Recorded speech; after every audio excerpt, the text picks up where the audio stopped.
અરે એ વાત તો જવા દો. આખી જિંદગી જે મા બાપે તમને હાંચવા હોય ને, એ બાપ મરી જાય ને તો 12 દી શોક પાડવાની આપણી પાસે સમય નથી. ત્રીજે દી બેહણું કરી નાખે, ત્રીજે દી બેહણું કરીને કે હવે બધું પૂરું, ખોટો ટાઈમ ન બગાડાય.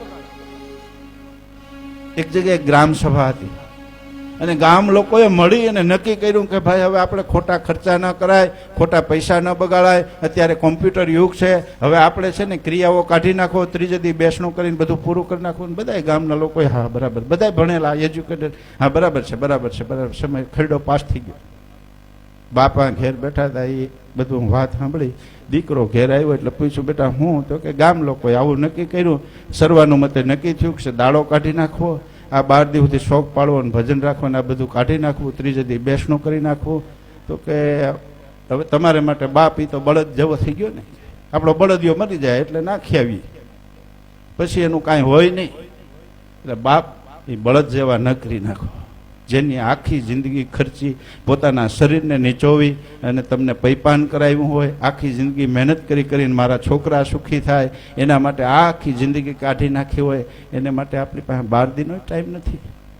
આપણા લૌકિક રિવાજો આપણે કાઢી નાખ્યા. એની પાછળ આધ્યાત્મિક સાયન્સો છે, આપણા શાસ્ત્રોને તપાસો. આ જીવ છે ને, આ નર્કના ને આપણું ગરુડ પુરાણ તમે બેહાડો ને એમાં સાંભળજો, એમાં લખેલું છે આ જીવ 12 દિવસ સુધી આ સાંસારિક માયામાં બંધાયેલો હોય છે.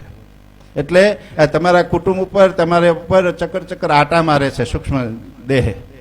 એટલે 12 દિવસ સુધી ભજન ભાવ કરવાનું કીધું. એટલે એ જીવને 12 દિવસ સુધી તમે ભજન ભાવ કરો ને એટલે વૈરાગ લાગે ને, વૈરાગ લાગે એટલે તમારાથી મોહ છૂટી જાય ને, મોહ છૂટી જાય એટલે એનું કલ્યાણ થઈ જાય. એના માટે આ ક્રિયાઓ હતી.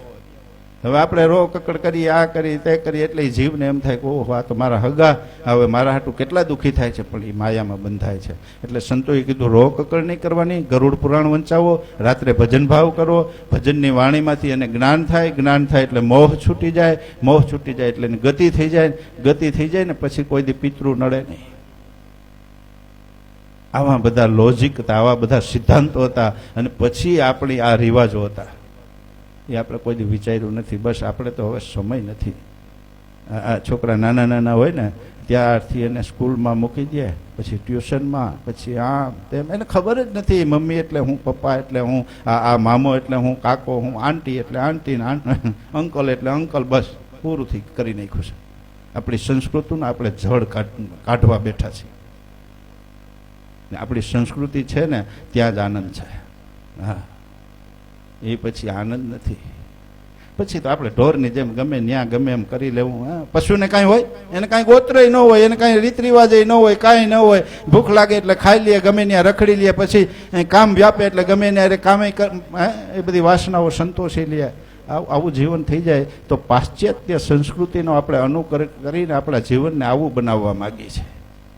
ને આ કથાઓ આપણે આવું કંઈક શીખવાડે છે કે તમારી સંસ્કૃતિને જાળવી રાખો. કથાઓ એના સિદ્ધાંતો આપણે આ સમજાવે છે. સંતોને આ બહુ પીડા છે, પણ કેને કહેવા જવું? જે અમારા નજીકના છે, અમારા જેના ઘરમાં અમારા બેહણા છે, એ જ આ વાતને ન સમજી શકતા હોય તો બીજાની તો ક્યાં રાવું કરવી? એટલે કીધું જોઈ જોઈને રાખ, જોઈ જોઈને રેડીએ રાવું, આ બીબા વિના ન પડે ભાઈ તો. જેને પોતાના કુળનો, પોતાના પરિવારનો, પોતાના વંશજનો ગૌરવ છે ને એ ક્યાંય ભટકે નહીં. નકર ભટકી જાય. એટલે મેં કીધું કે પાર્વતી જેવા, સતી જેવા જે ભગવાન શિવના અર્ધાંગના છે, એ જો આ સત્સંગને ન સમજી શકતા હોય ને તો આપણે નહીં સમજી શકીએ.